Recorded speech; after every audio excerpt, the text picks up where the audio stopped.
नहमदुहु व नसल्ली अला रसूलिहिल करीम अम्मा बाद फ़अऊज़ु बिल्लाहि मिनश शैतानिर रजीम बिस्मिल्लाहिर रहमानिर रहीम इन यमसस्कुम क़र्हुन फ़क़द मस्सल क़ौम क़र्हुम मिस्लुहु व तिल्कल अय्यामु नुदाविलुहा बैनन नास। मुअज़्ज़ज़ सामीन व हाज़रीन किराम और पर्दा नशीन माओ और बहनों, अगर तुम्हें कोई नुकसान और तकलीफ़ पहुंची है तो इसमें घबराने की ज़रूरत नहीं है। पुरानी तारीख़ और पुराने कौमों के साथ भी इस तरह के हालात पेश आते रहे हैं। अल्लाह तबारक ताला हमेशा हालात को बदलते रहते हैं और इसका मकसद है लियअलमल्लाहुल्लज़ीना आमनू व यत्तखिज़ मिनकुम शुहदा। अल्लाह ये देखना चाहता है कि तुम में से कौन शख्स ईमान के ऊपर साबित कदम रहता है और कौन अल्लाह के रास्ते में इज़्ज़त, इंसाफ और तहफ़्फ़ुज़ के लिए अपनी शहादत पेश करता है। और अल्लाह तबारक ताला ज़ालिमों को पसंद नहीं करता। ये अल्लाह तबारक ताला का ऐलान है।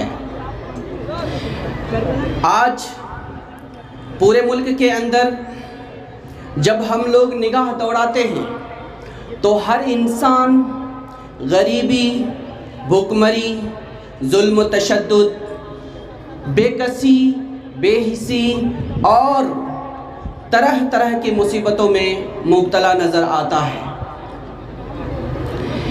लेकिन ये हालात हमारे लिए मायूस कुन नहीं बल्कि उम्मीद अफ़ज़ा है, क्योंकि इस्लाम ज़िंदा होता है हर करबला के बाद।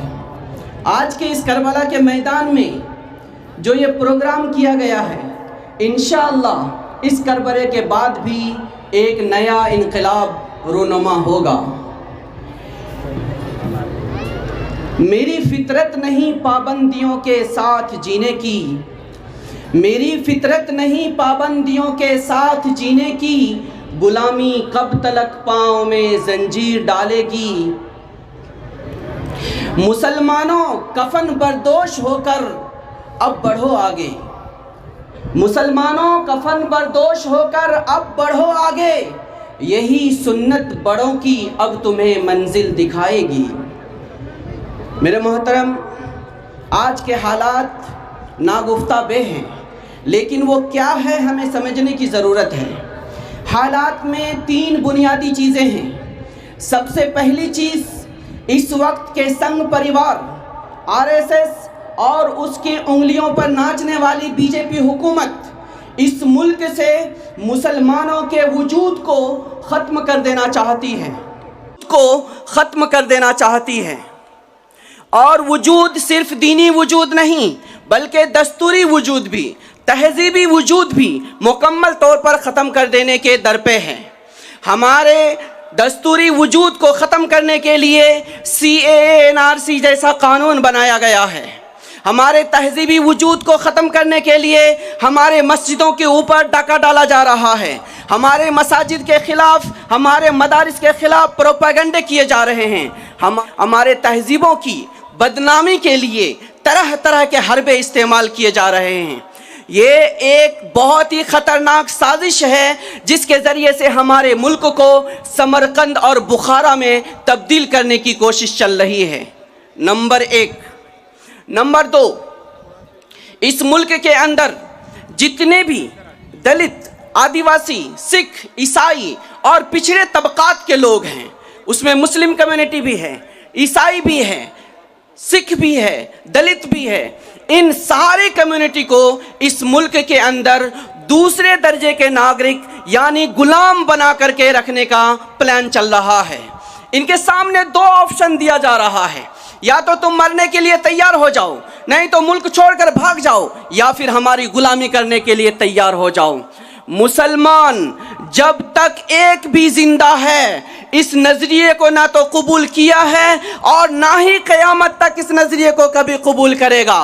मुसलमान अगर जिएगा तो इज्जत के साथ जिएगा और मरेगा तो शहादत की मौत मरेगा इंशाअल्लाह।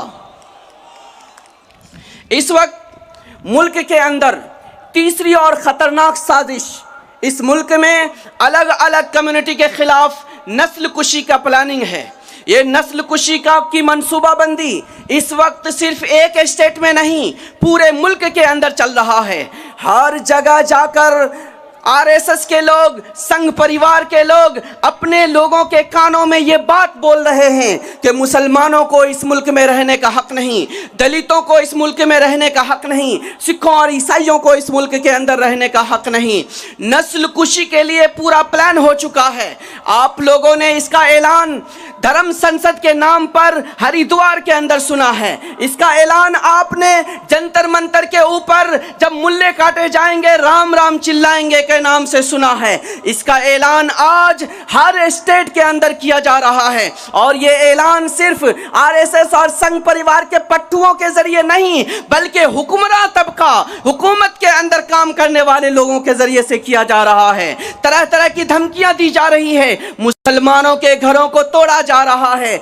जब मुसलमान अपने हक के लिए, इंसाफ के लिए, तहफ्फुज के लिए और अपनी इज्जत को बचाने के लिए बात करते हैं तो उनके घरों पर बुलडोजर चलाया जाता है। आज पूरे मुल्क के अंदर इकोनॉमी सबसे ज्यादा गिर चुकी है। आज पूरे मुल्क के अंदर गरीबी सबसे ज्यादा है। आज मुल्क का जीडीपी सबसे ज्यादा निचले सतह तक पहुंच चुका है। आज मुसलमानों को नहीं, इस मुल्क के नौजवानों को नौकरी नहीं है। उनके रहने के लिए, उनके खाने के लिए, जिंदगी गुजारने के लिए कोई सुविधा नहीं है। ऐसे वक्त में इस मुल्क का हुक्मरान तबका मुल्क के तमाम पिछड़े तबकात को गुलाम बनाने की प्लानिंग में लगा हुआ है। ऐसे वक्त में हम लोगों को क्या करना है वो असल सोचने की ज़रूरत है। हम लोगों को 3 काम करने हैं।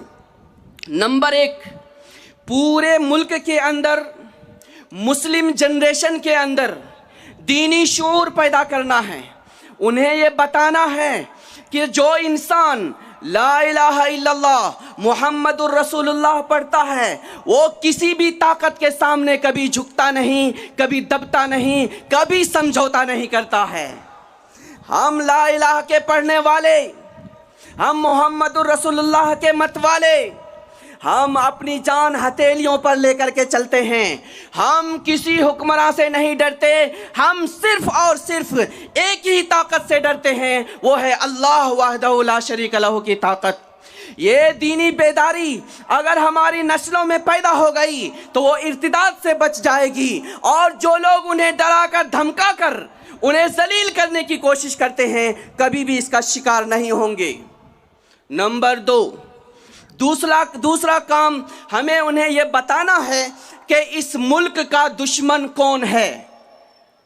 इस मुल्क का दुश्मन हिंदू नहीं है, मुस्लिम नहीं है, सिख नहीं है, ईसाई नहीं है, दलित, आदिवासी, एससी, एसटी, ओबीसी नहीं है। इस मुल्क का दुश्मन संघ परिवार है। इस मुल्क का दुश्मन आरएसएस है। इस मुल्क का दुश्मन बीजेपी है। इस मुल्क का दुश्मन इन लोगों के साथ मिलकर काम करने वाला इंसान है, चाहे वो किसी भी मजहब से ताल्लुक रखता हो। क्यों? क्योंकि ये लोग वो हैं जो इस मुल्क के अंदर संविधान को खत्म करके इस मुल्क को बदलकर हिंदू राष्ट्र बनाना चाहते हैं। आप लोगों को मालूम है अगर कोई इंसान कानून तोड़ता है तो उसे मुल्क का गद्दार करार दिया जाता है, लेकिन जो इंसान मुल्क के दस्तूर को खत्म करने के लिए काम कर रहा है, मुल्क के नाम को भारत से हिंदू राष्ट्र बनाने की कोशिश कर रहा है, वो कितना बड़ा गद्दार होगा, वो कितना बड़ा दुश्मन होगा, ये आज कौम और मिल्लत को बताने की जरूरत है। नंबर 3, हमें सारे कम्युनिटी के लोगों को एक जगह जमा करके मुल्क के दस्तूर, आईन और मुल्क को बचाने के लिए काम करने की जरूरत है। उन्हें ये बताने की जरूरत है सोचा है कफील अब कुछ भी हो, हर हाल में अपना हक लेंगे, इज्जत से जिए तो जी लेंगे या जामे शहादत पी लेंगे। हम न कभी डरे हैं न डरेंगे, न कभी दबे हैं न दबेंगे, न कभी पीछे हटे हैं न हटेंगे, ना ही हमारा हौसला कभी पस्त होगा। जमाना जब कभी बारूद की बौछार बनता है, हमारा हौसला फौलाद की दीवार बनता है और तुम्हारा जुल्म काफी है हमें बेदार करने को। जो लोहा ज़र्ब सहता है वही तलवार बनता है। वाखिर दावाना अल्हम्दुलिल्लाह।